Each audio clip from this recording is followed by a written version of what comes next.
Bueno, en el capítulo anterior estuvimos hablando de la perseverancia de los santos y decíamos que ese capítulo de la perseverancia y el siguiente, que es el que vamos a estar viendo hoy, 18, de la seguridad de la gracia, son dos capítulos, por supuesto, que van también como muy de la mano, ¿sí? Entonces vamos a considerar este capítulo hoy.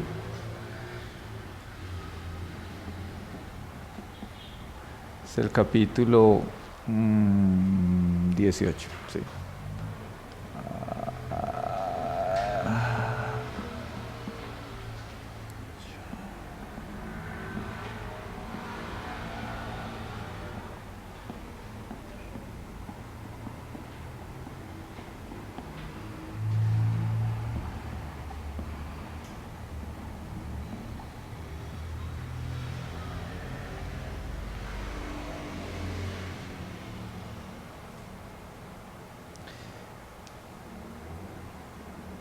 Bueno, hace 8 días creo que estábamos hablando al principio con el capítulo 17 en cuanto a esa seguridad. Hay algunas iglesias que no creen en la seguridad de la salvación, que creen que la salvación se pierde.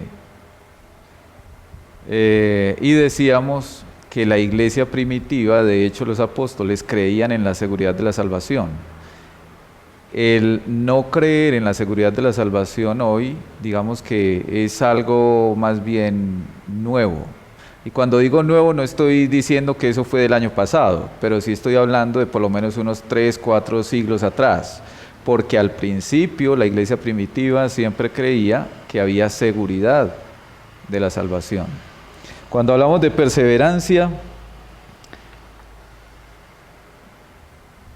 estamos hablando específicamente de lo que hace el Espíritu Santo en cada uno de los creyentes, que es preservarlos a fin de que ellos puedan perseverar. El Espíritu preserva, el Señor preserva a su pueblo. Cuando hablamos de seguridad de la salvación, ya estamos hablando de algo que el creyente puede estar disfrutando hoy, sí o no. Es decir, hay creyentes que hoy disfrutan de la seguridad de la salvación. Hay creyentes que hoy no disfrutan de la seguridad de la salvación, aunque están seguros en su salvación. Aunque su salvación está asegurada, sin embargo ellos no todos disfrutan de esa seguridad. Y una de las cosas que nos muestra el capítulo de la confesión es precisamente cómo esa seguridad de la salvación, aunque es algo que Dios nos asegura, digámoslo así con la misma palabra, sin embargo demanda del creyente una solicitud y una dedicación a los medios de gracia si quiere crecer en esa seguridad. Y por eso es que hay algunos creyentes que disfrutan de esa seguridad y hay otros que no lo hacen. Vamos a mirar entonces en el punto número 1. Primera de Juan, capítulo 5. Versículo 13.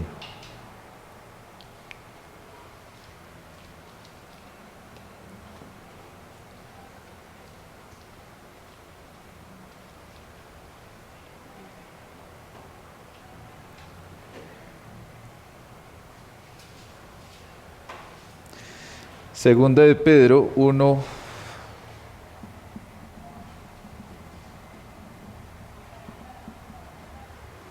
10.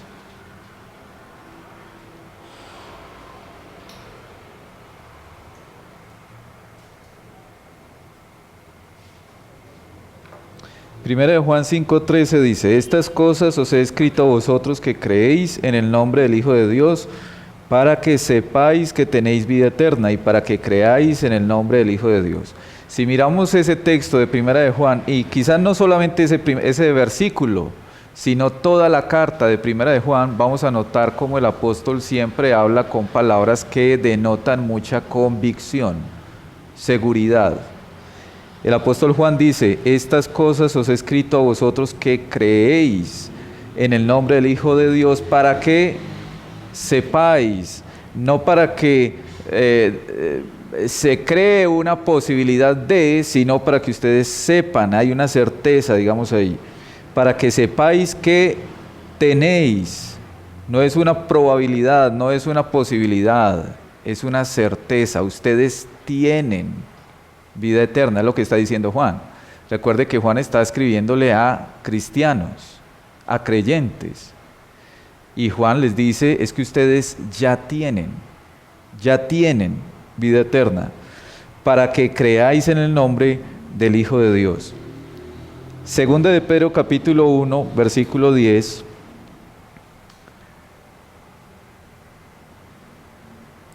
Dice: por lo cual, hermanos, tanto más procurad hacer firme vuestra vocación y elección, porque haciendo estas cosas no caeréis jamás. Recuerde cómo desde el versículo 3 de ese capítulo de Segunda de Pedro 1, el apóstol Pedro ha estado diciendo que nosotros como creyentes ya nos ha sido dado todo lo que es necesario para que vivamos una vida santa. Y por eso dice: todas las cosas que pertenecen a la vida de la piedad ya nos fueron dadas. Y luego más adelante, en el versículo 5, nos llama a ser diligentes. Y dice: vosotros también entonces, poniendo toda diligencia, por esto mismo añadid, y empieza a hacer esa lista: vuestra fe, virtud, conocimiento, dominio propio, paciencia, piedad, afecto fraternal, amor. Versículo 8, porque si estas cosas están en vosotros y abundan, no os dejarán estar ociosos ni sin fruto en cuanto al conocimiento de nuestro Señor Jesucristo. Pero el que no tiene estas cosas, tiene la vista muy corta, es ciego, habiendo olvidado la purificación de sus antiguos pecados. Por lo cual, hermanos, tanto más procurad hacer firme vuestra vocación y elección, porque haciendo estas cosas no caeréis jamás. Vamos a leer el punto 1 de la confesión.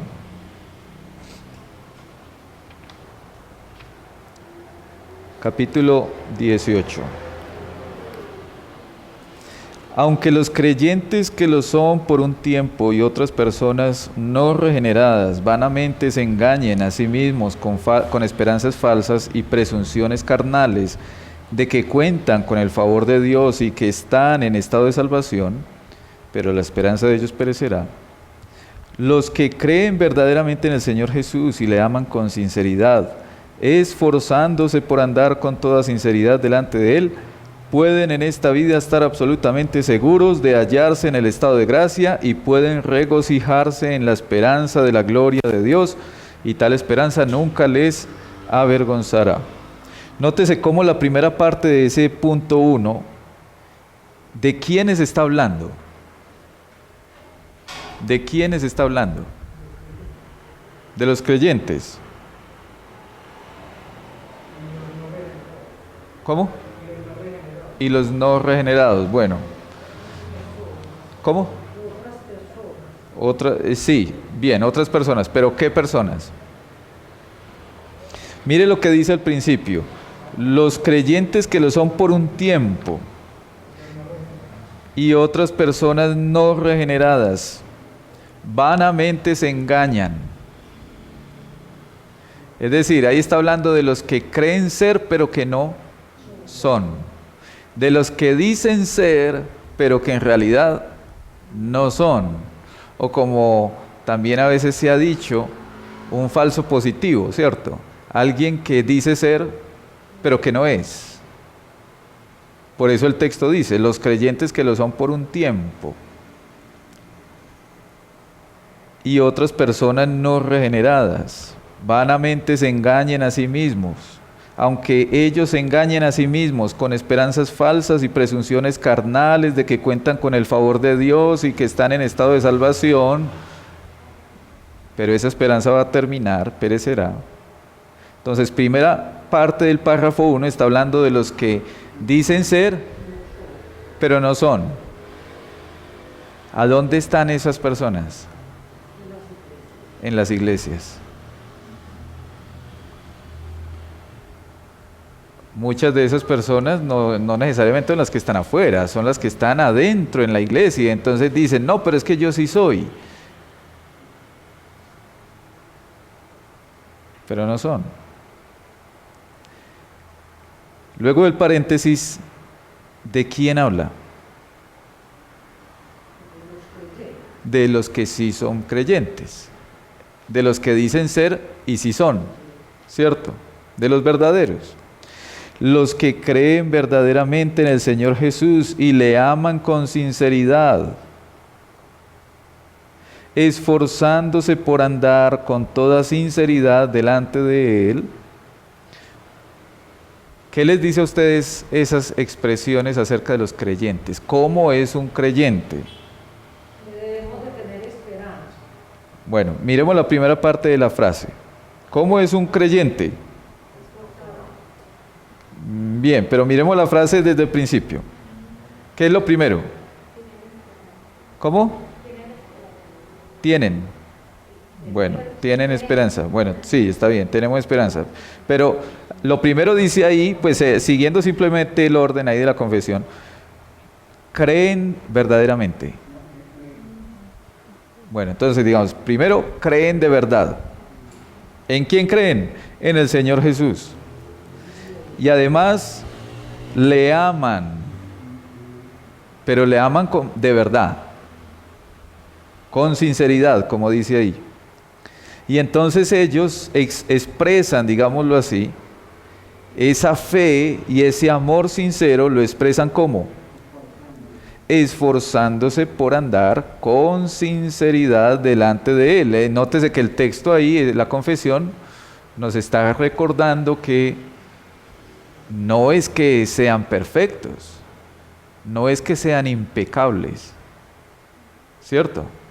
No es que sean los creyentes personas perfectas, impecables, nunca fallan, nunca pecan, nunca se equivocan o nunca ofenden al Señor, más bien. No, eso no es lo que está diciendo.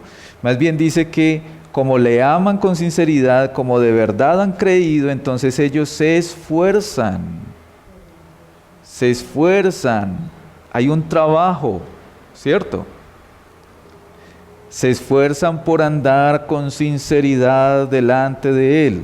Y entonces a estas personas, dice ahí la confesión, pueden en esta vida estar absolutamente seguros de hallarse en el estado de gracia. Nótese que esa última expresión ahí de la confesión, donde dice que ellos se esfuerzan por andar con toda sinceridad, en una palabra que es, en una palabra. ¿Cómo? Perseverancia, bien, sí, también. Otra, en una palabra que es cuando usted está cada día luchando, esforzándose por agradar al Señor, ¿eso qué es? Luchar. Sí, muy bien, luchar, ¿cómo? Constancia. Bueno, ahí estamos hablando también de santificación, ¿cierto? Así es la santificación. La santificación no es que ya seamos perfectos y ya no, es una lucha continua todo el tiempo y entonces nos estamos esforzando cada vez más por agradar al Señor y unas veces fallamos al Señor, pero otras veces con la ayuda de Él logramos salir adelante frente a una seducción, a una tentación, a una lucha, a una prueba, etcétera. Andar con toda sinceridad. Entonces dice que estas personas que están en ese camino de santificación, que cada día luchan contra su pecado, pueden estar en esta vida absolutamente seguros de hallarse en el estado de gracia. En otras palabras, pueden estar seguros de que son salvos. Ah, pero es que yo todavía peco. Sí, sí. Pero una prueba de que somos verdaderamente salvos es la lucha contra el pecado. El impío no lucha contra el pecado. El impío anda en su pecado. Sí, y para él le da lo mismo estar en esto o en aquello y no le importa. Pero el cristiano lucha contra el pecado. Entonces pueden estar completamente seguros de hallarse en el estado de gracia y pueden regocijarse en la esperanza de la gloria de Dios. Y tal esperanza nunca les avergonzará. ¿Hay alguna inquietud, hermanos, de ese primer punto? Una de las cosas, hermanos, que en las iglesias precisamente ha producido más falsos cristianos o cristianos nominales, es decir, cristianos de nombre, que dicen ser pero que no son, es precisamente la mala evangelización en nuestras iglesias. Ustedes saben, por ejemplo, que muchas iglesias practican lo que es la oración de fe. Entonces, simplemente aquí hay una reunión, les hablan del Evangelio y luego les dice, levante la mano, y si usted levanta la mano y dice después de mí estas palabras, usted ya es salvo. Y usted se va convencido para la casa de que usted ya es hijo de Dios. Ahora, tenemos que decir ambas cosas. La verdad es que el Señor también ha utilizado malas evangelizaciones para salvar a sus escogidos. Entonces, tampoco vamos a decir que todo el que levanta la mano y dice es un falso cristiano. No, no podemos decir eso. Realmente el Señor es el único que conoce el corazón y sabe en realidad qué hay ahí, si eso no es. Pero muchos de los que hoy se sientan en las iglesias, en una banca, en una silla, a escuchar un sermón, a cantar alabanzas, a llorar algunos en medio de la alabanza y todo, no son cristianos. Simplemente están convencidos de que son, porque un día levantaron la mano y dijeron unas palabras mágicas. Porque a veces se toma así la oración, como que fuera algo mágico, como que usted simplemente con repetir estas palabras que le dijo un evangelista o un predicador, entonces usted ya es salvo. Pastor, cuando uno viene a la iglesia a varios estudios, a varios cultos, que depende de lo que dice la palabra, uno se va como tan asustado, tan vacío. ¿Qué opina usted a eso? ¿Qué me pasa? No, la salvación está muy lejos, que yo dudo de mi salvación, Ajá. pero de acuerdo a lo que he visto en los cultos, en la enseñanza.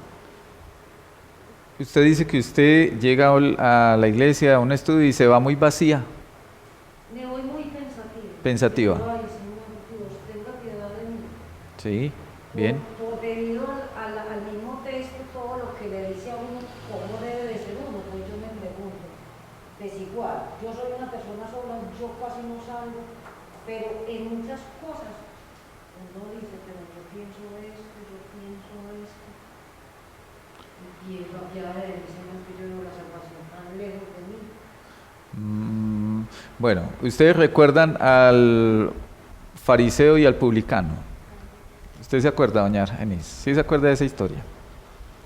No. Pues sí, Bueno. el que no tenía fe, el que no tenía tanta fe, a pesar de que decía confirmaba que era un pecador, él fue salvo. Bueno, Porque pensaba lo mismo. Ya, bueno, la historia del fariseo y el publicano son dos hombres que entonces hay uno que es un fariseo y él dice, él es muy celoso de la ley, él dice que da diezmo, él dice que ora mucho, él dice que se siente mejor que los demás, cree que es más bueno que los demás y entonces llega al templo y muy bien parado, levanta las manos para que todo el mundo vea que está orando y entonces con sus ojos quizás mirando al cielo, gracias te doy Señor, ora, ¿cierto? Gracias te doy Señor porque yo no soy como este publicano que está al lado mío, sino que yo hago esto, aquello y lo demás, ¿cierto? Yo soy muy buen cristiano. Y mientras tanto el publicano, ¿qué hacía? Bueno, pedía al Señor, sé propicio a mi pecador, ten misericordia de mí. Es decir, el publicano se sabía pecador, el fariseo se consideraba muy bueno, ¿cierto? Más o menos esa es la historia. Todos los cristianos debemos de ser como ¿cuál de los dos? Como el publicano, ¿cierto? El fariseo era muy importante para la sociedad, el publicano era un traidor. Sí, la gente lo tenía como un traidor porque le servía para cobrarle tributos al imperio romano siendo un judío. Entonces los mismos judíos le decían, usted es un traidor, lo que hoy pudiéramos decir, usted es un torcido. ¿Sí? Usted siendo de nuestro pueblo se pone a ayudarle al gobierno para que nos cobre impuestos, ¿cierto? Entonces el publicano era menospreciado, mientras tanto el fariseo era muy reconocido. Nosotros hemos de ser como el publicano, es decir, que reconocemos continuamente nuestra pecaminosidad y le pedimos al Señor, sé propicio a mí. El cristiano siempre tiene esa conciencia de su propio pecado. Entonces, cuando usted dice, pero ¿yo qué hago cuando yo me voy de la iglesia y escucho, no sé, una clase o algo, un sermón, y yo me quedo pensando, entonces yo estoy muy lejos? Bueno, así se sentía lejos el publicano. El fariseo se sentía muy cerca de Dios y por eso él miraba al cielo y levantaba las manos y decía que él hacía una cantidad de cosas. El publicano decía, no, yo no soy nada, yo no merezco nada. Y no podía ni siquiera levantar la mirada a Dios, a los cielos, ¿cierto?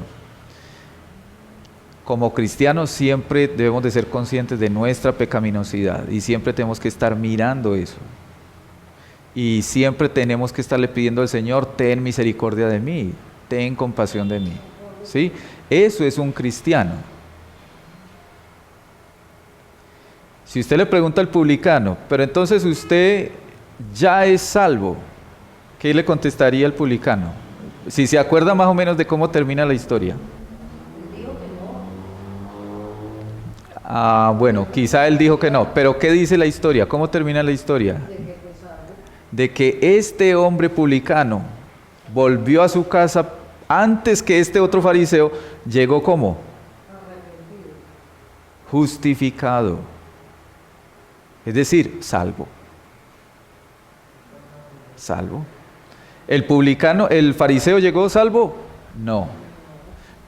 Pero este que se humilló y sabía lo pecador que es y pedía ten misericordia de mí, entonces él fue salvo. Nosotros vimos el otro día Romanos 9, donde dice el Señor que es... perdón un segundo. Romanos, ¿cómo?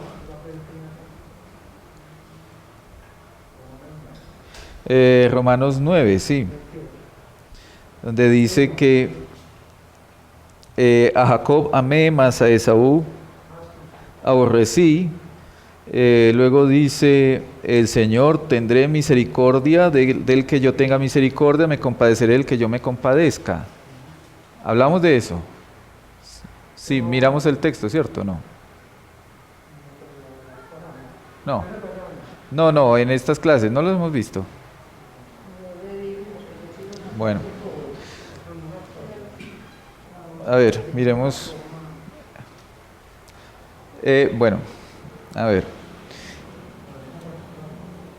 Listo, en el versículo, estoy en Romanos capítulo 9, entonces, en el versículo 13 dice la Escritura que el Señor amó a Jacob y a Esaú aborrecí. Creo que ya lo hemos dicho antes, lo que debe de sorprendernos a nosotros no es que aborrezca a Esaú, sino que ame a Jacob.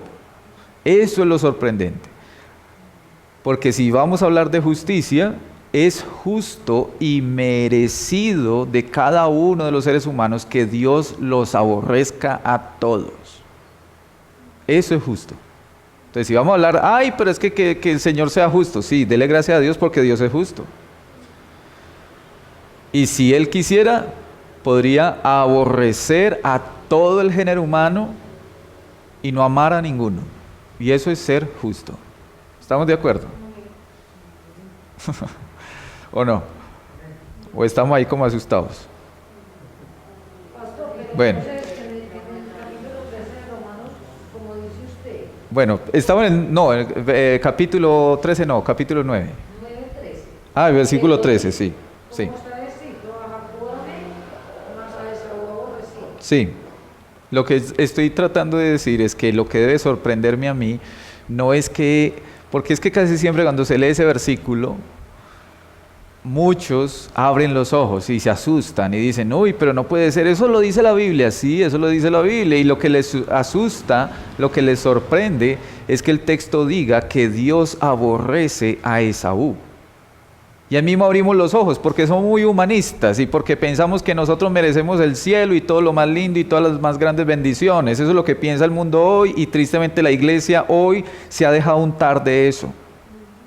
Y creemos que yo soy muy buena gente y que yo merezco es que el Señor me bendiga, que me saque en victoria, que me saque adelante, que me dé éxito, que me dé plata, que me dé trabajo, que yo soy muy buena persona. No. Somos pecadores desde la misma concepción, y lo único que merecemos es el infierno y la ira de Dios sobre nosotros. Eso es lo que merecemos. Eso es lo que yo me merezco, y eso es lo que ustedes también se merecen. O eso es lo que por la gracia del Señor nos merecíamos. Que ahora ya el Señor no nos dio lo que merecemos, pero eso era lo que nos merecíamos. Y eso es lo que se merece hoy cualquier ser humano, llámese como se llame. Así sea un pariente que yo quiera mucho, es pecador. No hay diferencia, dice la Escritura. Entonces, cuando se lee ese texto, muchas personas se asustan y dicen, uy, pero ¿cómo así que Dios aborrece a Esaú? Y eso no es lo que lo debe asustar a usted y a mí. Lo que lo debe asustar es que Dios ame a Jacob. Eso sí es sorprendente. Porque de una multitud de seres humanos depravados, totalmente enemigos de Dios, que le dimos la espalda a Dios, y que Dios en su infinita misericordia le haya placido amar a uno al menos, eso es sorprendente. Eso es sorprendente. Entonces, no nos asusta que diga que aborrece a Saúl. Lo que nos asusta, lo que nos sorprende, lo que nos admira, digámoslo así, es que Dios ame a Jacob. Y entonces luego en el versículo 14, estamos ahí en Romanos 9. Bueno, ya terminamos aquí con esto, pero espero que nos ayude. Versículo 14 dice, ¿qué pues diremos? ¿Qué injusticia en Dios? En ninguna manera. Recuerden que Romanos el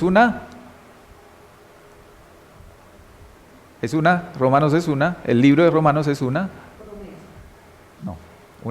carta, ¿cierto? Entonces, como las cartas, así como cuando nosotros escribíamos cartas, pero hace muchos años, pues porque eso ya hoy en día eso es nieve. Usted escribía una carta, la doblaba, la llevaba al correo, y tenía que esperar a veces 8 días, 15 días, 20 días, mientras la carta llegaba por allá, y el destinatario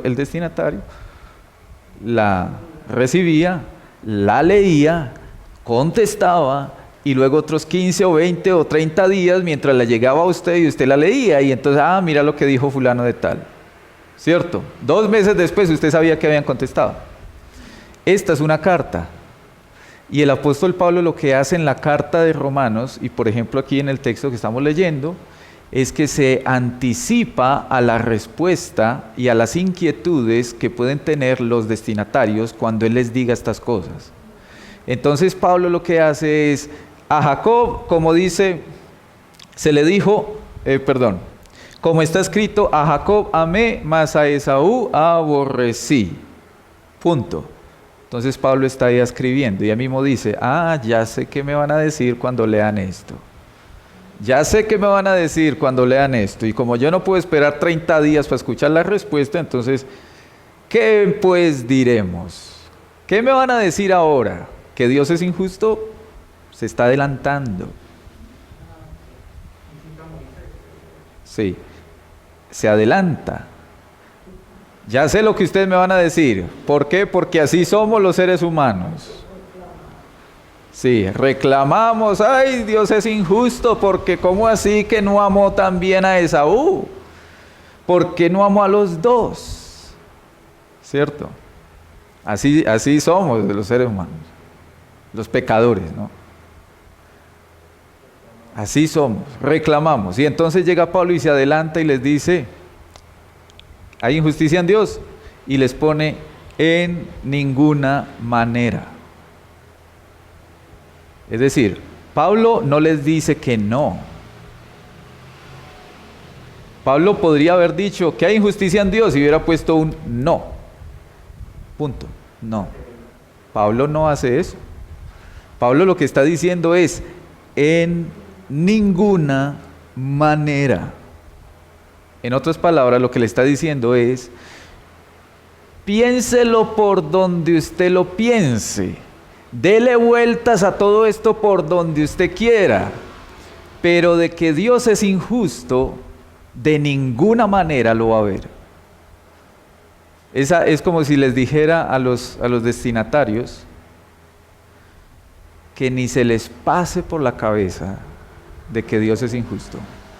Ustedes que están pensando allá de que Dios es injusto, mire, borre eso de su cabeza porque de ninguna manera, mírelo por aquí o mírelo por allá, usted se va a dar cuenta que Dios no es injusto. Y entonces por eso Pablo continúa ahora diciendo, contestando esa pregunta. ¿Qué pues diremos? ¿Que hay injusticia en Dios? En ninguna manera. Pues a Moisés dice, tendré misericordia del que yo tenga misericordia y me compadeceré del que yo me compadezca. Así que no depende del que quiere ni del que corre, sino de Dios que tiene misericordia. Porque la Escritura dice a Faraón, volviendo allá al Éxodo, por ejemplo, antes del Éxodo, antes de la salida, para esto mismo te he levantado para mostrar en ti mi poder, para que mi nombre sea anunciado por toda la tierra. De manera que de quien quiere, Dios tiene misericordia. Y al que quiere endurecer, endurece. Y ese endurece está hablando, por ejemplo, en el caso del faraón. Ustedes se acuerdan que Dios endureció a Faraón. ¿En qué sentido endurece Dios el corazón del hombre? Que no creía nada de las profecías que él mandaba de toda la enfermedad y todo eso, no me la creía. El faraón. El faraón. ¿Cómo endurece Dios el corazón del hombre?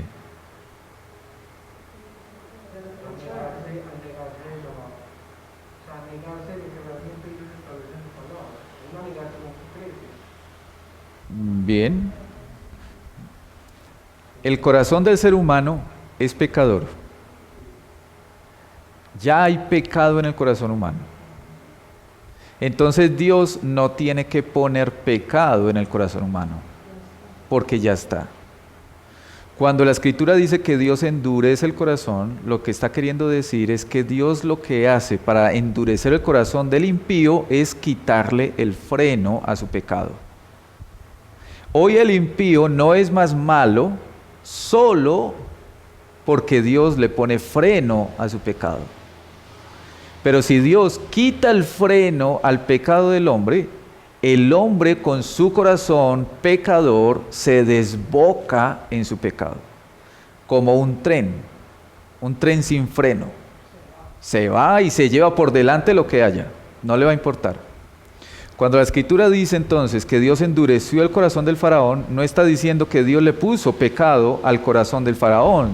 Lo que está diciendo más bien es que Dios le quita el freno para que Faraón con su corazón ya pecador no atienda en absoluto la palabra de Dios, mandada por Moisés, ¿cierto?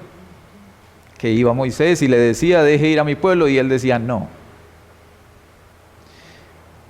De manera que de quien quiere tiene misericordia, versículo 18, y el que quiere endurecer, endurece.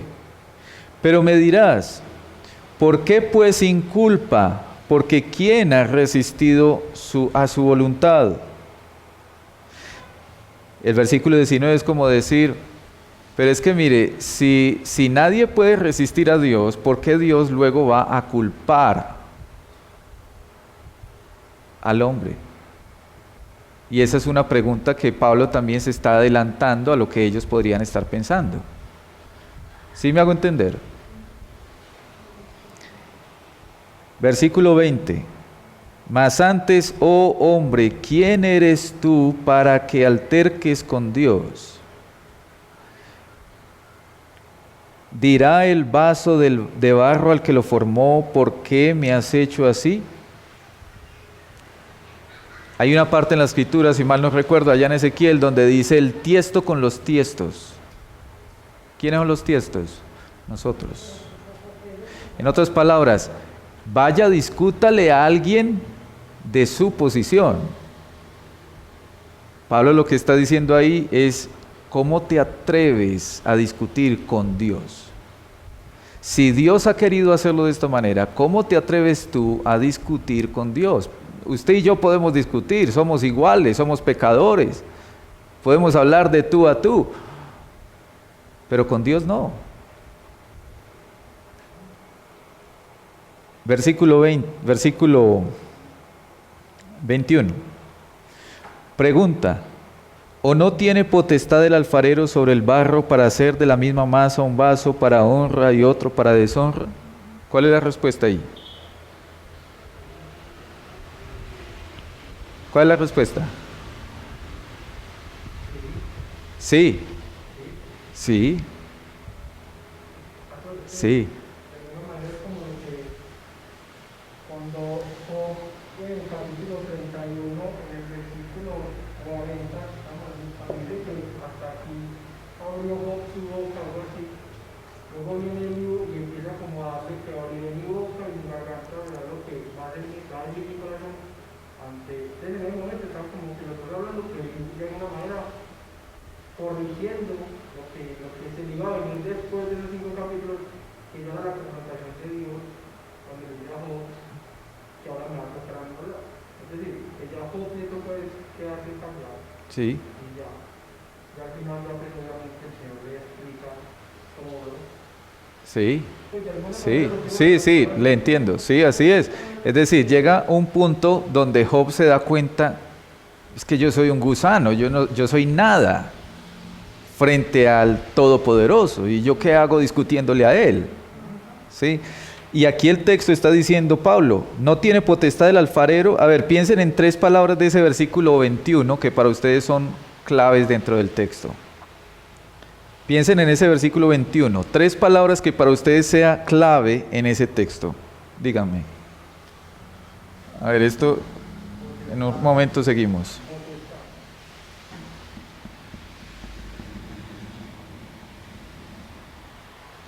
Potestad. ¿Cómo? ¿Cómo, doña Genis? ¿Cómo? Honra. Vamos, estoy poniéndolas aquí. ¿Cómo? Ah, deshonra.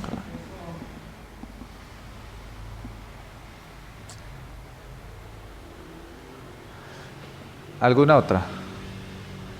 Pues yo sé que dije 3, pero como todos las han dicho distintos, de pronto algún otro.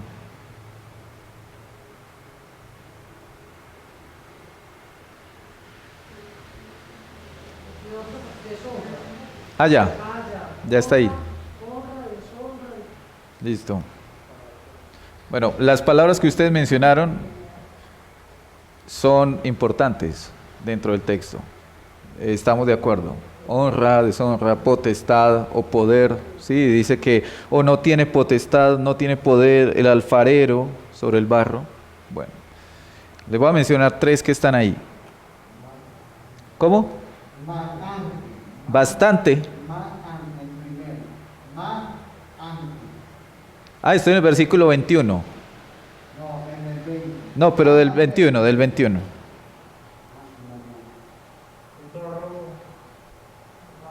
Barro. Vamos a ponerlo aquí.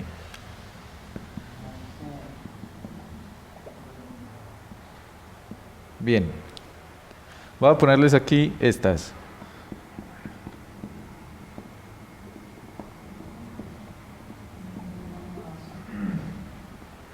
Tres palabras. El versículo 21 dice, o no tiene potestad el alfarero. ¿Quién es el alfarero? ¿Quién es el barro? Nosotros. Entonces dice, o no tiene potestad el alfarero sobre el barro para hacer de la misma masa.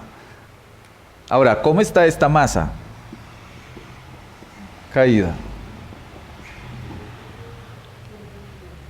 Todos somos de la misma masa. La misma masa caída, pecadores. No es como que es que el Señor tiene una masita aquí muy especial, o aquí una masa caída y por aquí una masa muy especial, y entonces el Señor hizo con esa masa especial. No, la misma masa, todos igualitos, cortados con la misma tijera, igualitos. No hay uno mejor que otro. Todos condenados, todos malos, todos enemigos de Dios, todos rebeldes a Dios, etc. Y el Señor de la misma masa, ¿qué hace? Hace unos para esto y otros para aquello. Ahora, ¿puede hacer eso el Señor? Claro. Ahora, lo tremendo es que, mire, cuando usted recuerda, ¿cuál es la pregunta que tiene el versículo 14? ¿Cómo? La pregunta es si hay injusticia en Dios. Y la respuesta de Pablo fue que no. Eso. No, no. No es no. Es en ninguna manera.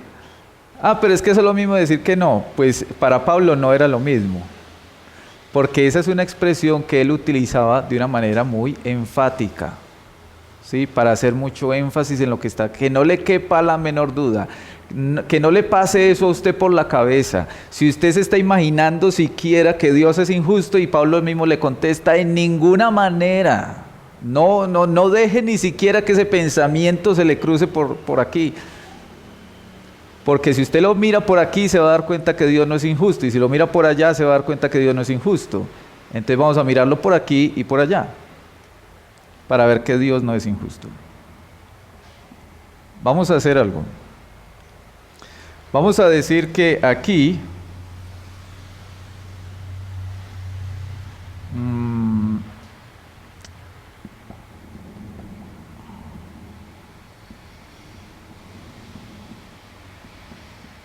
vamos a decir que aquí vamos a meter todo lo que tiene que ver, digamos, con hacer justicia. Ya sabemos que todos venimos de la misma masa, entonces todos estamos en la misma condición, todos merecemos el mismo infierno, ¿sí? Vamos a poner aquí, ¿qué sería hacer justicia con ese pecador que va camino al infierno? ¿Qué sería? ¿Cómo sería hacer justicia?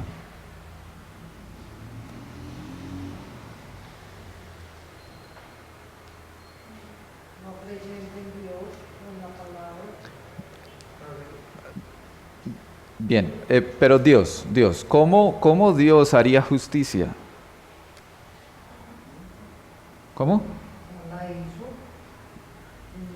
Hacer justicia sería entonces enviarlo al infierno.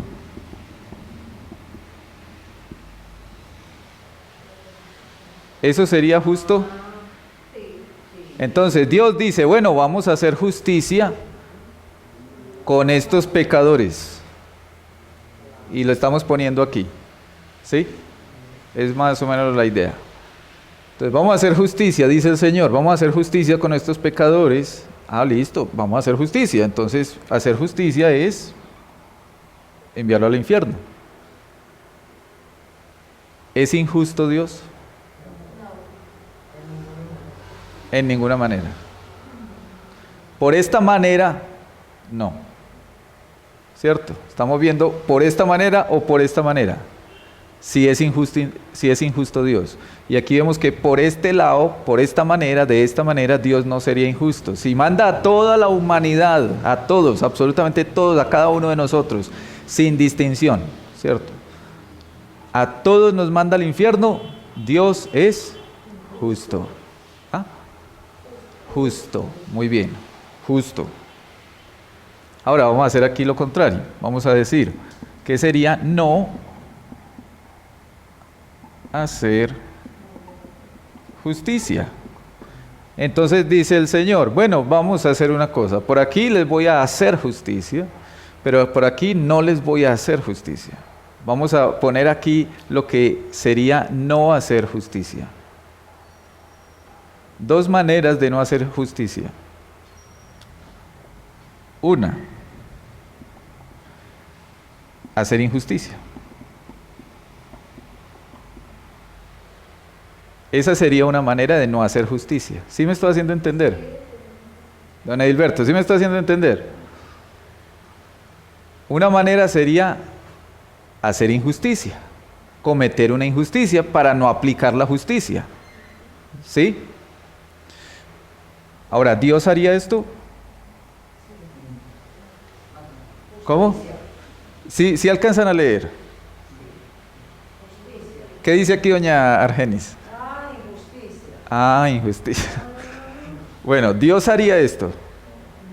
No, Dios no haría esto. Él es justo. Entonces esta es una mala manera de no hacer justicia. Pero la buena manera de no hacer justicia es misericordia.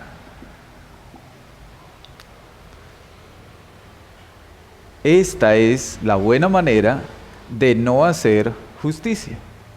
Tener misericordia.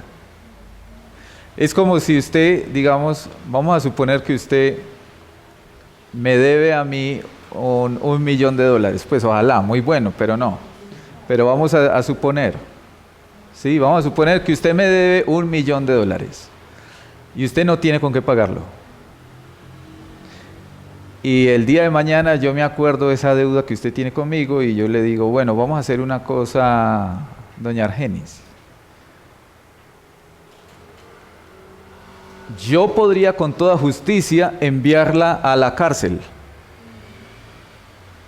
Porque usted me debe esa plata a mí y no me la ha pagado. ¿Cierto? Pero yo no voy a hacer eso. Yo voy a tener misericordia de usted y a partir de este momento usted ya puede hacer de cuenta de que usted no me debe absolutamente nada. Ya no tiene deuda. La pregunta es, usted me diría a mí, ay, Juan, como es de injusto.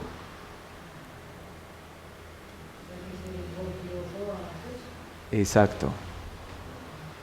Cuando Dios hace misericordia, nadie con 5 sentidos va a poder decir Dios es injusto.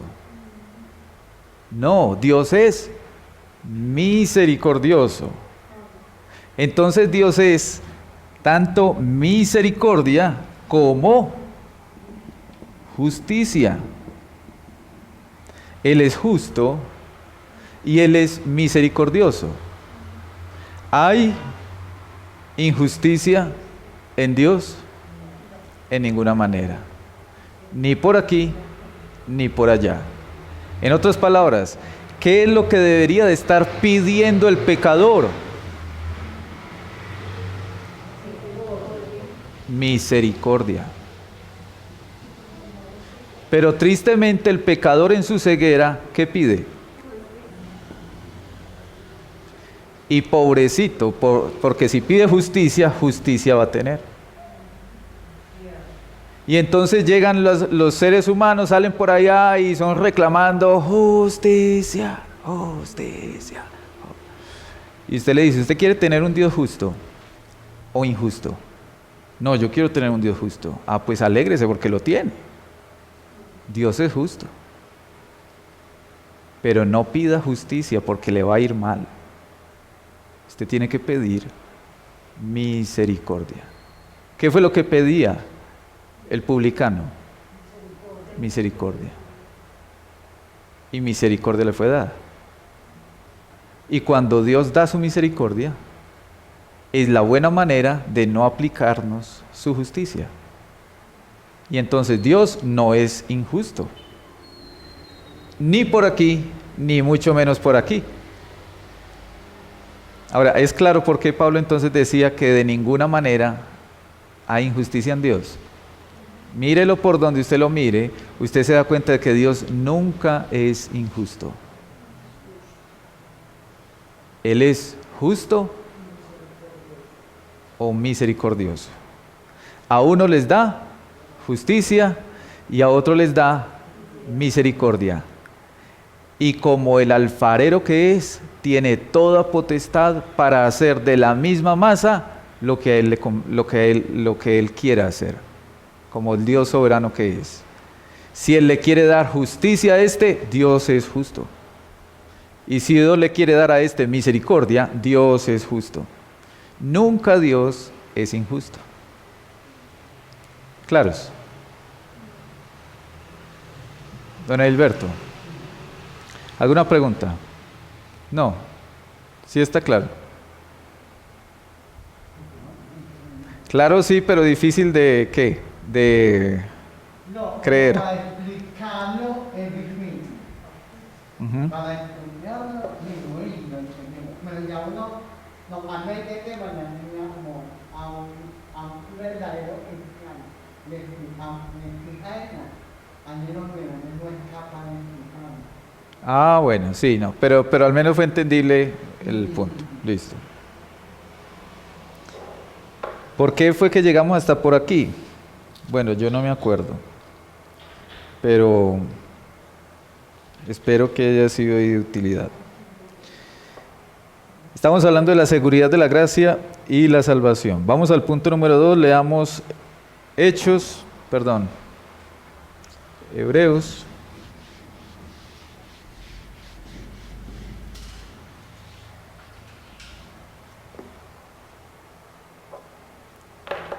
Hebreos 6, 17 al 19.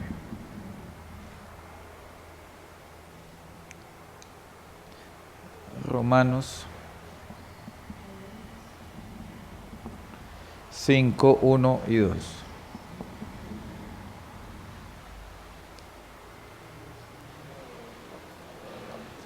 Bueno, Hebreos 6, 17, 19.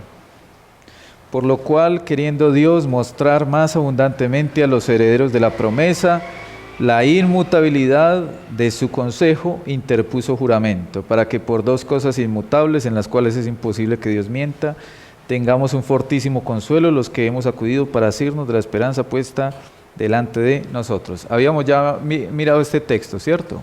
Antes, en otra clase. El texto nos muestra, entre muchas cosas, la certeza de la seguridad de la salvación que debe tener un cristiano. El texto está diciendo que Dios ha querido mostrar de una manera abundante a los hijos, es decir, a los herederos de la promesa, la inmutabilidad de su decreto, y entonces lo que hace Dios es interponer un juramento, y cuando Dios pone juramento lo hace por sí mismo porque no hay nadie superior a Él, para que por dos cosas inmutables. ¿Cuáles son las dos cosas inmutables según el texto? ¿En cuáles dos cosas Dios, según ese versículo, Dios no cambia, no las cambia? Estamos en Hebreos 6, 17.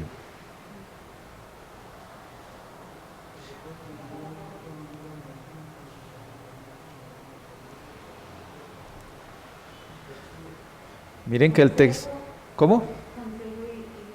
Muy bien, consejo y juramento no, otra. Consejo es uno, que el consejo es el decreto, entiéndalo así. El decreto de Dios, Dios nunca lo va a cambiar.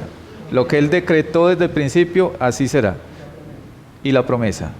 Entonces, son dos cosas. Dios no cambia sus promesas. Si Dios le prometió a usted algo, eso es fiel y el Señor lo cumple sin falta. Del día de mañana el Señor no le va a decir, no, mire, yo le había prometido, así como a veces hacemos nosotros, no, yo le había prometido tal cosa, pero es que como que no voy a poder. No, el Señor lo que promete, lo cumple. Y lo otro que no cambia es el decreto. Lo que el Señor decretó desde el principio, el Señor lo hará sin falta.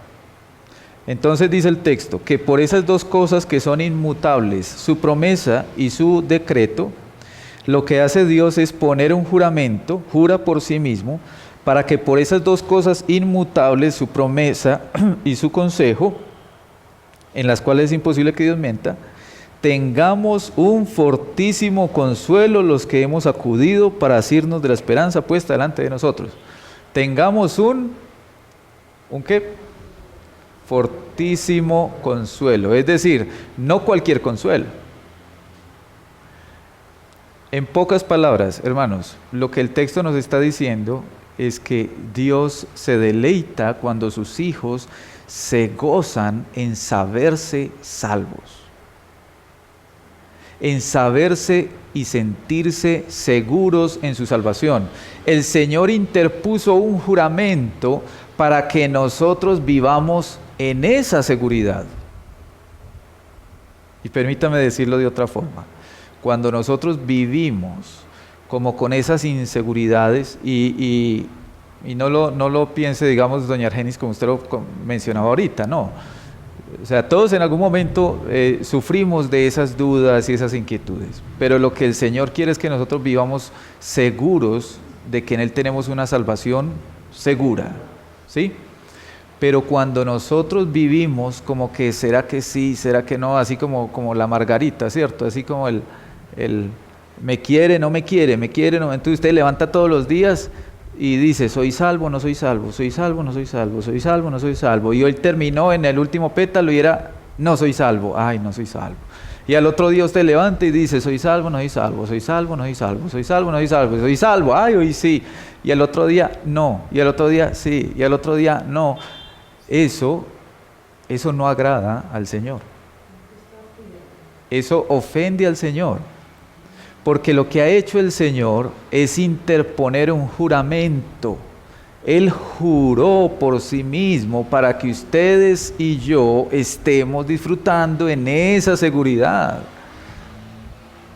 Creo que la otra vez ponía yo el ejemplo de cuando, por ejemplo, uno tiene una deuda en el banco, ¿cierto? Y usted va y paga y le entregan un paz y salvo, ¿cierto? Pero sucede que usted tiene la deuda y no tiene con qué pagar. Y de pronto un amigo suyo lo llama a la casa y le dice, don Edilberto, ya pagué esos 20 millones que usted debía allá.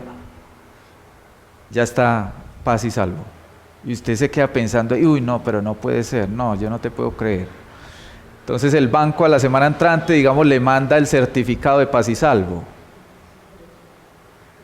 Y a usted le llega esa carta del banco y lo que usted hace es echar el certificado por allá en un cajón. Y se olvida de que ese paz y salvo está ahí, usted ni siquiera lo leyó. Y usted pasa toda la vida pensando, ay, ¿cuándo voy a pagar yo eso? Me van a embargar la casa, me van a congelar la cuenta, me van a hacer esto, me van a hacer aquello, me van a, no sé, voy a terminar hasta en la cárcel porque no puedo pagar eso. Y sucede que usted ya no debe nada. Pero como usted nunca mira el paz y salvo, donde le dice que usted, Jesús Edilberto, Taborda, ¿cierto? Está en paz y salvo con el banco tal, ya no nos debe nada, etc. Pero como uno nunca lo lee, pasa toda la vida pensando, yo todavía debo, yo ¿cuándo voy a pagar eso? ¿Yo cómo hago para pagar eso? La Escritura es nuestro paz y salvo. Si yo no voy a la palabra, entonces yo voy a pasarme toda la vida pensando, ay, pero yo cómo hago para ganar la salvación, ay, ¿será que yo sí me voy a salvar? ¿Será que yo sí voy a llegar al cielo? Ay, no, porque es que mire yo cómo soy, mire yo. Claro, porque es que mire, no estamos leyendo el paz y salvo. Entonces nos mantenemos todo el tiempo en esa zozobra, en esa incertidumbre. ¿Sí? Sí, no disfrutamos la salvación, no disfrutamos de esa seguridad de la salvación. Y aquí la Escritura nos está diciendo, el Señor nos dice, yo interpuse un juramento para que usted viva con un fortísimo consuelo. Pero yo no. Yo me mantengo más bien con la margarita diciendo sí, no, sí, no, sí, no. Romanos capítulo 5, versículo 1 y 2. Dice ahí, justificados pues por la fe, de pronto tenemos paz para con Dios. No, ahí no dice eso. Ahí dice, tenemos. El apóstol Pablo no les dijo, bueno hermanos, vea, yo creo, de pronto, miren a ver qué hacen, a ver si de pronto si tienen paz con Dios. No, ustedes ya la tienen. Justificados pues por la fe. Usted fue justificado por la fe. Es decir, ustedes fueron declarados inocentes delante de Dios por la obra de Cristo, y esto por la fe en Él. Sí, doña Argenis, usted también. Sí, doña Argenis. Ah, bueno. Exacto, entonces, si somos justificados por la fe, ¿qué tenemos? Paz para con Dios. Ahí no dice que de pronto es que usted está en paz con Él. No, ahí dice, usted ya la tiene. Ya la tiene. Tenemos paz para con Dios por medio de nuestro Señor Jesucristo, por quien también de pronto tenemos entrada por la fe a esta gracia, en la cual estamos firmes y nos gloriamos en nosotros mismos, en la esperanza de la gloria de Dios. Seguridad. Bueno, vamos a mirar el punto de la confesión. Punto número 2. Esta certeza no es un mero convencimiento conjetural y probable, basada en una esperanza falible. No, lo que está diciendo ahí, a todo eso, no es así. ¿Cómo es? Sino que es una seguridad infalible de fe, basada en la sangre y la justicia ¿de quién? De Cristo, reveladas en el Evangelio. Y también en la evidencia interna, recuerdan ahí Romanos capítulo 8, que el Espíritu da testimonio a nuestro espíritu de que somos hijos de Dios. Entonces, también en la evidencia interna de aquellas virtudes del Espíritu a las cuales éste les hace promesas. Y en el testimonio del Espíritu de adopción, testificando con nuestro espíritu que somos hijos de Dios. Y como fruto suyo, mantiene el corazón humilde y santo. Y note qué importante esa parte final. Porque siempre precisamente el ser conscientes de la obra salvadora de Cristo en nosotros, ¿a qué nos lleva? Es decir, cuando nosotros nos damos cuenta, es que yo soy miserable, yo no merezco lo que tengo, pero el Señor en su infinita misericordia me salvó, como dice ahí la confesión, nos lleva es a humillarnos delante de Él. ¿Y a caminar libertinamente? No, sino santamente, en lo que agrada al Señor. Ustedes saben que a nosotros, especialmente los bautistas, cuando se habla de esto de la seguridad de la salvación, muchos nos dicen que entonces como ustedes son salvos, pueden pecar, pecar y pecar. ¿Se acuerdan que hace 8 días hablamos un poquito de eso? Y entonces podemos estar pecando y pecando porque ya usted es salvo para siempre. No, al contrario, cuando somos conscientes de la obra de Cristo a favor de nosotros, entonces nos humillamos delante de Él porque vemos que eso no fue por mí, que eso no fue por mérito alguno en nosotros. No es porque yo sea muy buena persona, muy buen vecino, muy buen amigo, muy buen familiar, muy trabajador, muy honesto, No, nada de eso sirve.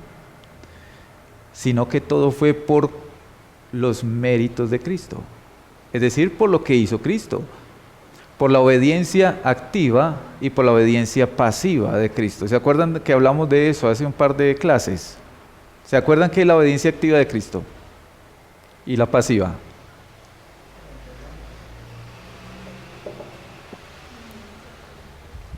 Cuando hablamos de la obediencia activa y pasiva, la obediencia activa, en pocas palabras, es que el Señor se dispuso, se hizo carne, habitó entre nosotros y obedeció perfectamente toda la ley. ¿Cierto? Él vino y obedeció cada mandamiento perfectamente. Y entonces esa obediencia activa de Cristo fue puesta a nuestro favor. Como si yo, Juan, como si usted, doña Argenis, como si Juan Pablo, como si Edilberto, como si María Lucía, etcétera, hubieran obedecido perfectamente, ¿cierto? Se puso a nuestra cuenta esa obediencia. 4 de mayo, ya llevamos tiempo ahí, ya va a acabar el año. Entonces se puso toda esa obediencia activa a nuestra cuenta, que el Señor Jesucristo vino y obedeció toda la ley, perfectamente. Pero la obediencia pasiva está haciendo referencia a, por ejemplo, el momento en el cual el Señor Jesucristo se dispone es a recibir sobre Él toda la ira de Dios en la cruz y a llevar sobre Él todos nuestros pecados para Él pagar el precio. ¿Sí me hago entender por qué uno es activo y por qué el otro es pasivo? Se le dice activo porque en uno Él se dispone y hace. Él hace. ¿Sí? Por eso se dice activo, porque usted mismo hace. Es como cuando usted dice, por ejemplo, doña Argenis patea la pelota. Doña Argenis fue activa, porque fue doña Argenis la que hizo la acción. Doña Argenis se paró y pateó el balón, ¿cierto? Pero si la frase dice, la pelota golpeó a doña Argenis, entonces doña Argenis fue pasiva. Simplemente doña Argenis estaba ahí parada y de pronto le pegó el balón en la espalda, ¿sí? Entonces, la obediencia activa de Cristo es cuando Cristo mismo se dispone y obedece. La obediencia pasiva de Cristo es cuando Él simplemente recibe sobre sí toda la ira de Dios. Y el Señor lo que hace es recibirla. ¿Para qué? Para que nosotros no recibamos esa ira. Esa obediencia pasiva de Cristo también es puesta a nuestro favor. Con Cristo hemos sido juntamente crucificados.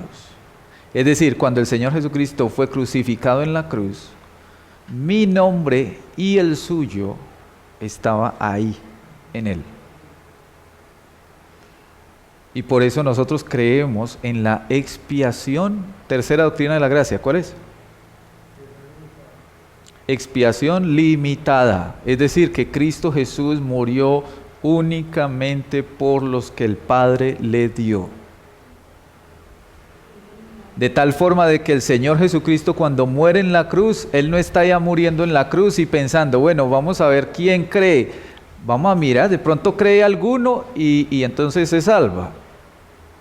No, Él allá está orando, está muriendo en la cruz, murió en la cruz.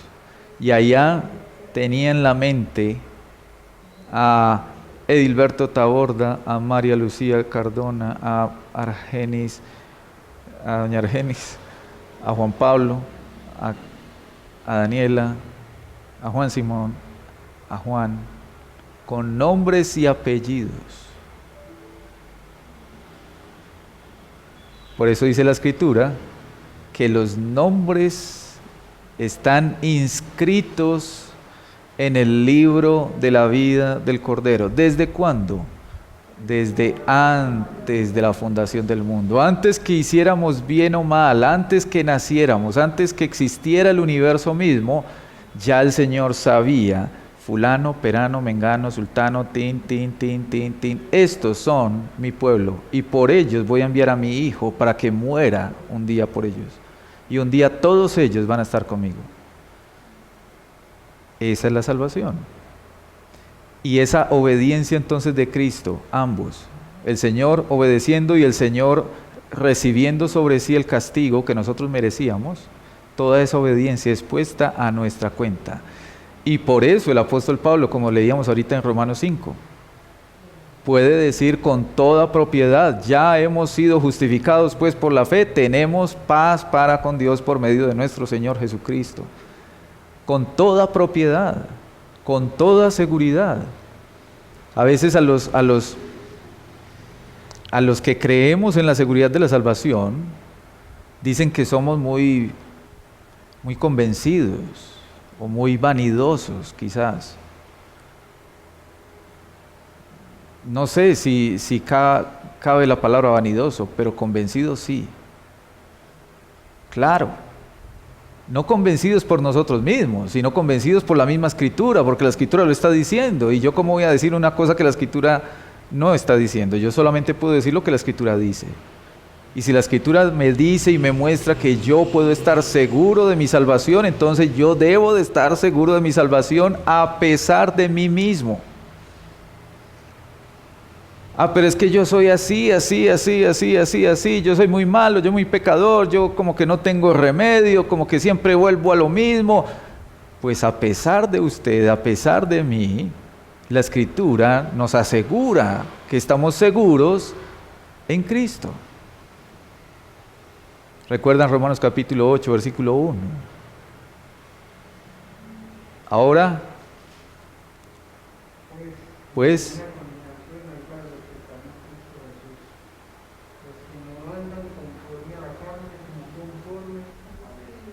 así es. Ahora pues ninguna condenación hay para los que están en. Esa palabra ahí, en. Qué importante, porque usted encuentra en el Nuevo Testamento cómo se habla en muchas partes acerca de la doctrina de la unión con Cristo.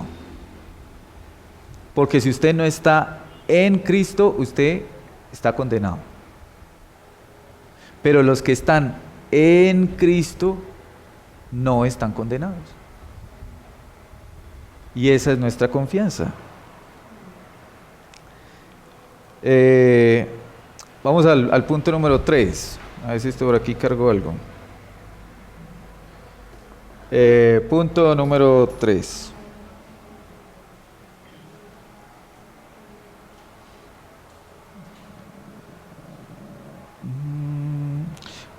Primera de Juan capítulo 5 versículo 13, lo leímos ahora, lo voy a volver a leer nuevamente. Estas cosas os he escrito a vosotros que creéis en el nombre del Hijo de Dios, para que sepáis que tenéis vida eterna, para que creáis en el nombre del Hijo de Dios, para que creáis en el nombre del Hijo de Dios. ¿Por qué Juan escribiría estas cosas? ¿Por qué Juan le estaría diciendo a sus hermanos? Porque eso es lo que él está haciendo, ¿sí? Él le está hablando a creyentes. Entonces le dice a los hermanos: hermanos, estas cosas les he escrito a ustedes que creen en el nombre del Hijo de Dios, para que sepáis que tenéis vida eterna y para que creáis en el nombre del Hijo de Dios. ¿Por qué Juan vería la necesidad de escribir eso? ¿Cómo? Sí, yo creo que usted lo está diciendo bien. Bien, eso. Muy bien. Que estén seguros en su salvación. Pero ¿por qué Juan se ve en la necesidad de decirles: hermanos, estén seguros? Hermanos, estén seguros de su salvación. Eso es lo que está haciendo Juan. ¿Por qué? Por la incredulidad. Exacto, porque no hay seguridad, porque aún en los creyentes hay esa inseguridad. El Señor la asegura, el Señor ya la tiene asegurada, pues usted no le cree. Entonces, como usted no le cree, como nosotros no le creemos, entonces vivimos inseguros. El Señor ya nos lo aseguró. De hecho, como leíamos ahora en Hebreos, Él hizo un juramento. ¿Qué más quiere? Pero nosotros no vivimos seguros. Ya está ahí, guardada, reservada para nosotros, asegurada para nosotros, pero nosotros no creemos. Entonces, y eso era lo que estaba pasando también ahí. Y entonces Juan se ve en la necesidad de escribirle a la misma iglesia, a los mismos hermanos, ustedes que ya son salvos, ustedes que ya han creído en el Señor Jesucristo, estén seguros. Por eso Juan les dice, estas cosas os he escrito a ustedes, digamos, a ustedes que creen en el nombre del Hijo de Dios, para que ustedes sepan que tienen vida eterna, para que ustedes crean en el nombre del Hijo de Dios. Para eso les estoy escribiendo esta carta. Es lo que está diciendo Juan. Entonces veamos, hermanos, que eso tristemente pues es como un problema que siempre ha estado en la iglesia. Nosotros seguimos siendo hombres y mujeres de una fe diminuta, incrédulos, no le creemos a la palabra de Dios. Más fácil, seguimos creyendo cualquier otra cosa por ahí, pero la palabra de Dios que nos dice y nos asegura algo y no le creemos. Y a veces seguimos haciéndole caso más a nuestro propio corazón. Y entonces mi corazón me dice es que yo, y le hago más caso a mi corazón engañoso antes que creerle al Señor. Primera de Corintios capítulo 2, versículo 12.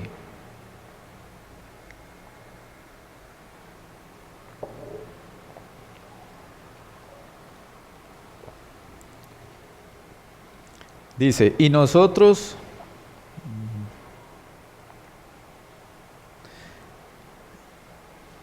Primera Corintios 2:12, y nosotros no hemos recibido el espíritu del mundo, sino el espíritu que proviene de Dios. ¿Para qué?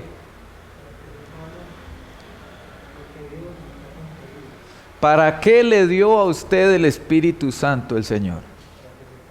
Para que sepamos lo que el Señor nos ha concedido. Entonces nosotros decimos, nos preguntan, entonces usted es templo del Espíritu Santo, en usted está el Espíritu Santo. Y a mí decimos, sí, amén, el Espíritu Santo está en mí. ¿Usted está seguro de su salvación? Pues a ver, yo qué te dijera, lo que pasa es que, bueno, pero la palabra está diciendo que el Señor te dio el Espíritu Santo y tú me dices que tú tienes el Espíritu Santo. Entonces, si tú tienes el Espíritu Santo, no contristes al Espíritu Santo continuamente diciendo, yo no sé si me voy a salvar, porque... No, si antes el Señor te dio el Espíritu Santo precisamente para que, como dice ahí el texto, sepamos lo que el Señor por su gracia nos ha concedido. El solo hecho de saber que somos templo del Espíritu Santo tiene que ser más que suficiente garantía de que somos salvos. El Señor no le da el Espíritu Santo a alguien que no sea de Él. El Señor le da el Espíritu Santo solamente a los suyos, nada más.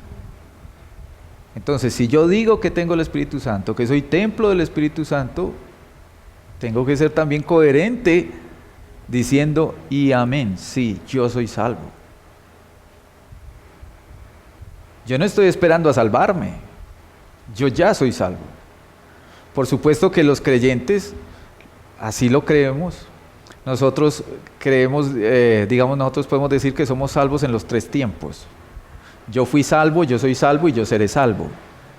Pasado, presente y futuro. Yo fui salvo en el sentido en que una vez yo vagaba en el mundo, pero el Señor me salvó. Y a partir de ese momento ya soy salvo. ¿Sí? Yo soy salvo en el presente porque el Señor me está preservando. Y yo seré salvo en el futuro porque lo que me espera es la glorificación. Entonces somos salvos en ese sentido en los 3 tiempos, ¿sí? Pero yo no puedo pensar que yo estoy luchando aquí a ver si de pronto me salvo. No.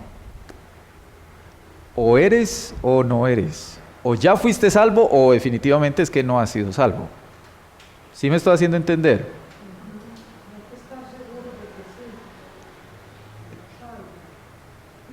El punto es este, miren, si una de las pruebas que por ejemplo decíamos ahorita al principio, una prueba de un verdadero cristiano, ¿cuál es? La dijimos ahora.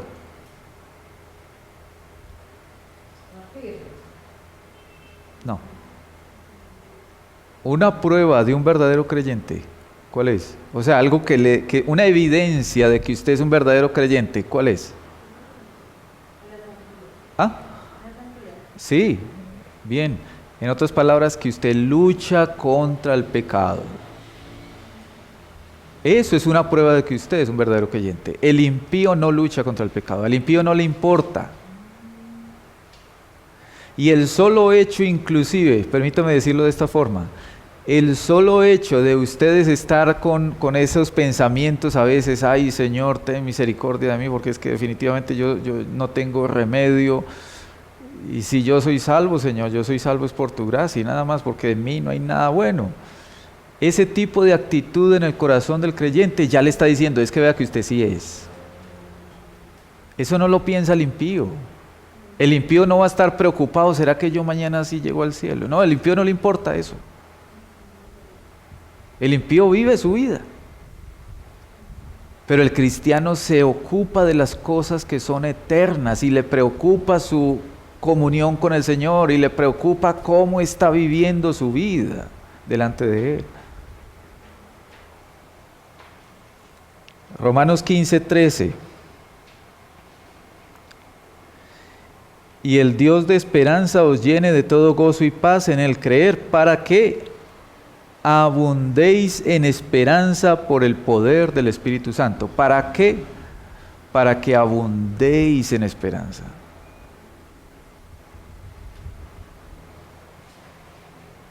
Voy a leer el punto 3 de la confesión.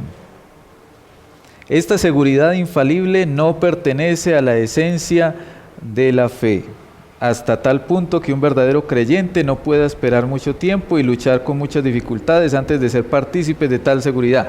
En pocas palabras, ¿qué está diciendo esa frase? Que un cristiano, por tener fe salvífica, no necesariamente tiene seguridad de la salvación. ¿Me hago entender? Vamos a decirlo así. Una persona con fe salvífica, un cristiano, porque al cristiano es al que se le da una fe salvífica, ¿cierto? Una persona que tiene fe salvífica es porque es un cristiano. Puede tener esa fe salvífica y sin embargo no sentirse seguro en su salvación.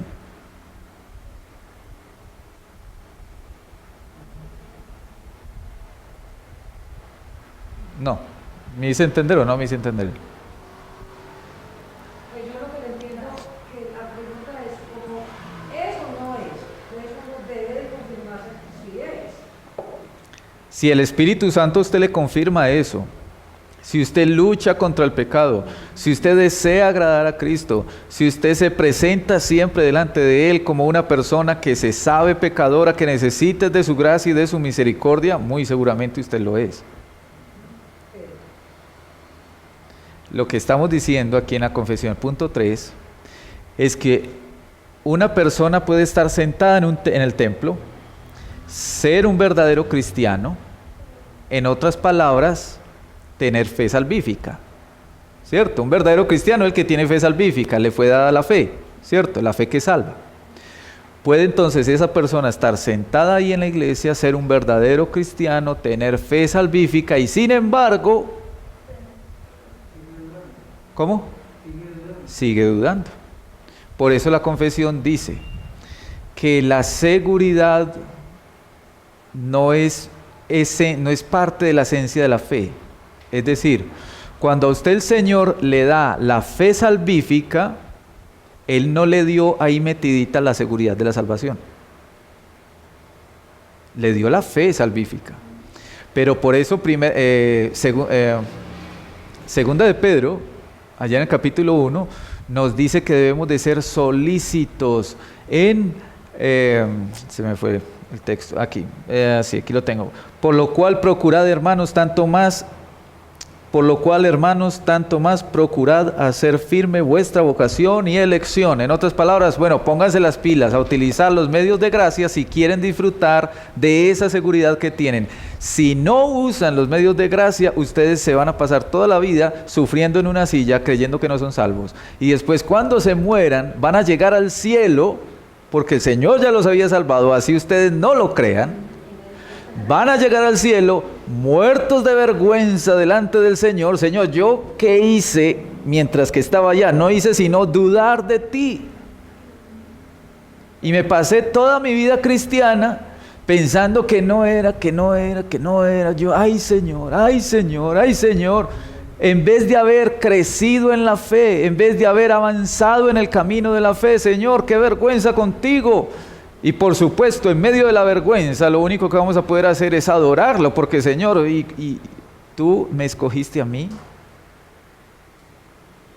Pero perdí todo mi tiempo allá, el tiempo que me diste, porque me pasaba quizás me pasaba todos los días viendo novelas o perdiendo en la vida y no usaba este medio de gracia que tú me diste y no miraba este certificado de paz y salvo que me garantizaba y que me decía a mí una y otra vez, ya tú eres mío.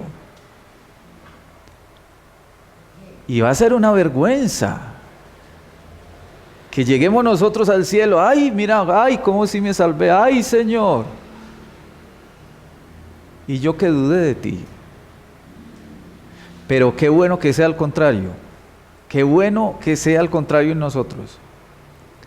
Que yendo al certificado aquí de paz y salvo, seamos confirmados cada vez en la fe y entonces crezcamos en la fe y glorifiquemos al Señor por la fe que nos ha dado, por la salvación que nos ha dado gratuitamente.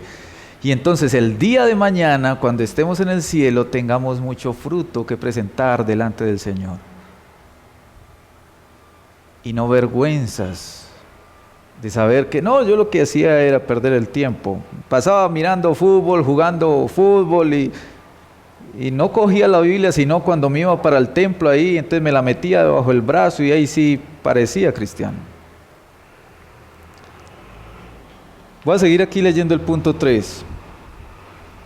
Sin embargo, bueno, entonces dice que, voy a leerlo, esta seguridad infalible no pertenece a la esencia de la fe, hasta tal punto que un verdadero creyente, nótese que ahí está hablando de un verdadero cristiano, no puede esperar mucho tiempo. En otras palabras está diciendo, puede suceder que un cristiano verdadero pase mucho tiempo en la iglesia esperando a sentir esa seguridad de la salvación y pasen. ¿Y usted cuántos años lleva en la iglesia? Ah, no, yo ya llevo 15 años. Y todavía no sabe si eso o no es. Uy, ¿qué estamos haciendo? De pronto llega el otro y dice, no, yo llevo 40 años. Uy, no, pero ¿cómo así? Bueno, pero como la seguridad no es parte esencial de la fe, es decir, no viene dentro del mismo paquete, entonces demanda mucho de cada uno de nosotros que en la medida en que nos ocupamos de los medios de gracia, pues vamos a ser confirmados. Entonces dice, hasta tal punto que un verdadero creyente no pueda esperar mucho tiempo y luchar con muchas dificultades. ¿Antes de qué? Antes de ser partícipe de esa seguridad, es decir, hasta sentirse seguro. Sin embargo, siendo capacitado por el Espíritu para conocer las cosas que le son dadas gratuitamente, puede alcanzar ¿qué?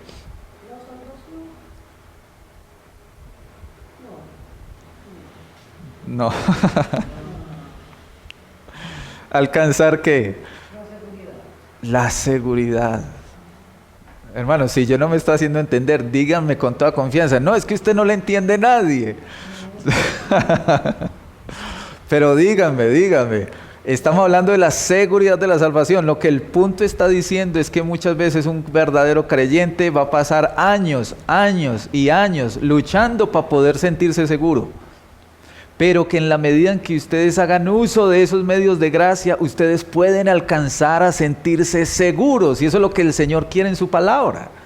Que nos sintamos seguros en su salvación. Él no quiere que estemos dudando de ella. Ahora, ¿cómo pueden alcanzarla? Sin una revelación extraordinaria. ¿Cómo así?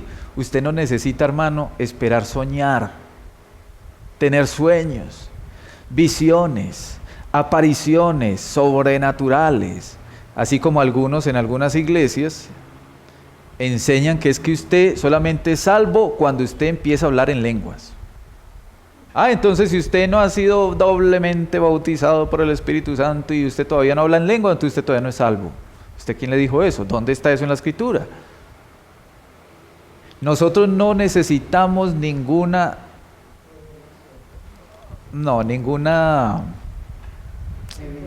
evidencia sobrenatural. Ay, se me apareció el Señor esta mañana en una luz. Vi al Señor anoche cuando me acosté, quedé profundo y empecé a soñar con el Señor y el Señor me dijo que yo sí soy salvo. No, yo no necesito nada de eso, no necesito apariciones, sueños, visiones, no necesito nada de eso. Por eso la confesión dice, sin una revelación extraordinaria, sino por medio de ¿qué? Por el uso adecuado de los medios. Y por eso es el deber de cada uno, ser diligente para hacer firme su llamamiento y elección. ¿Es deber de quién? ¿Del pastor de la iglesia? No. ¿De los maestros de la iglesia? Tampoco. Es deber de cada uno de nosotros. Así que si yo estoy sufriendo porque yo todavía no siento esa seguridad de salvación, ¿quién es responsable? Yo. No es el pastor ni el hermano fulano, soy yo.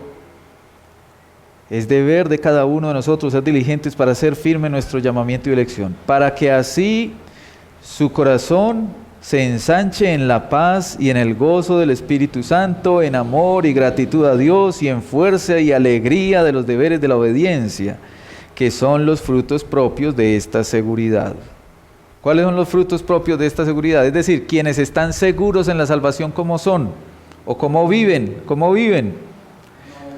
Su corazón se ensancha en la paz y en el gozo del Espíritu Santo, en amor, en gratitud a Dios, en fuerza y alegría en los deberes de la obediencia. Es decir, vemos los mandatos del Señor como algo deleitoso, no como una pesada carga. Como que, ay, pero es que el Señor me está diciendo que yo tengo que perdonar a fulanito de tal. Ay, no, y el Señor, ¿cómo me pide a mí eso?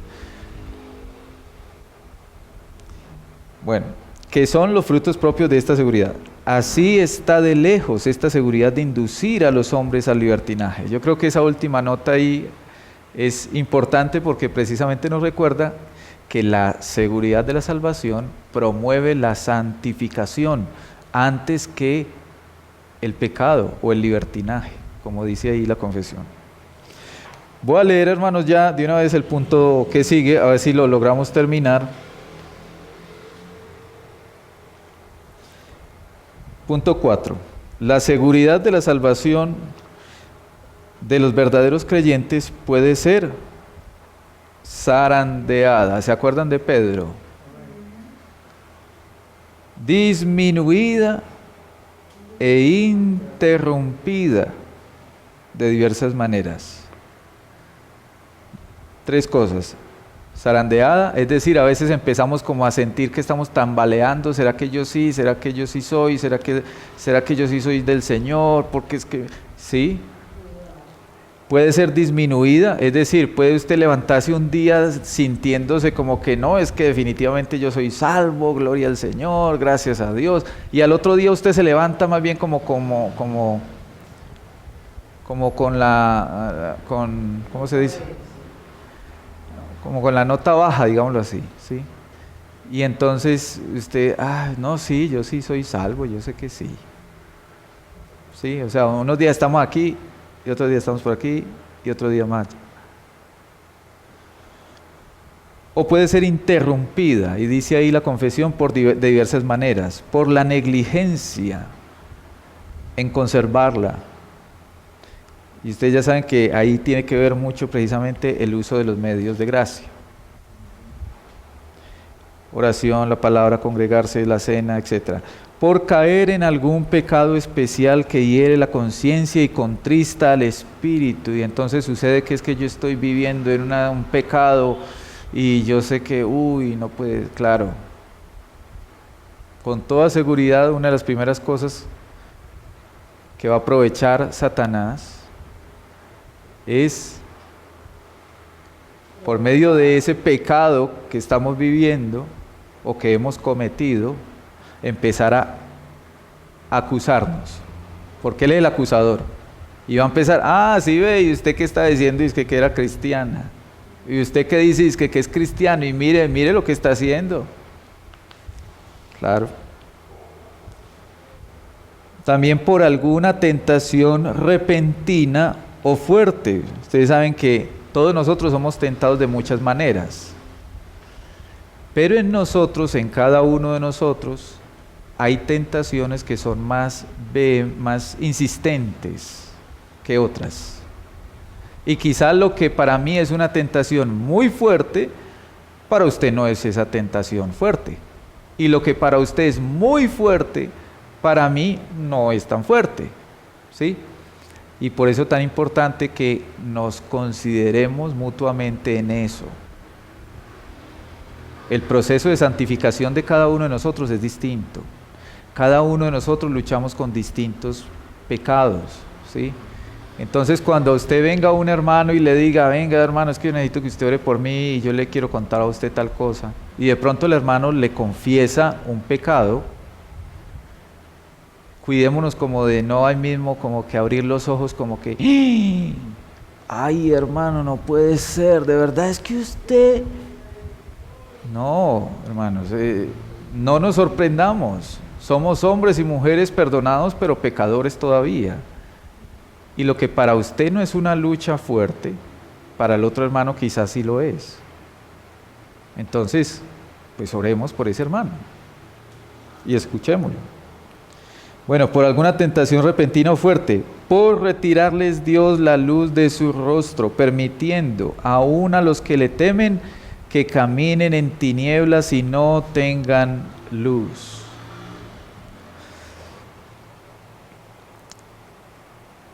Ustedes recuerdan el Salmo 51, por ejemplo. ¿Se acuerdan, por ejemplo, de David? ¿Cierto? Ten piedad de mí. Hace 8 días también lo hablamos. Bueno, permitiendo aún a los que le temen que caminen en tinieblas y no tengan luz. Sin embargo, nunca quedan destituidos de la simiente de Dios y de la vida de fe, de aquel amor de Cristo y de los hermanos, de aquella sinceridad de corazón y conciencia del deber, por los cuales, mediante la operación del Espíritu, esta seguridad puede ser revivida con el tiempo y por los cuales, mientras tanto, los verdaderos creyentes son preservados de caer en total desesperanza. Es decir, podemos pasar por situaciones muy difíciles, podemos llegar a sentirnos en medio de tremendos desiertos o sequedades espirituales, pero eso no quiere decir que dejamos de ser hijos de Dios. Somos hijos de Dios. Y entonces esa es nuestra fe, esa es nuestra confianza. Vamos, hermanos.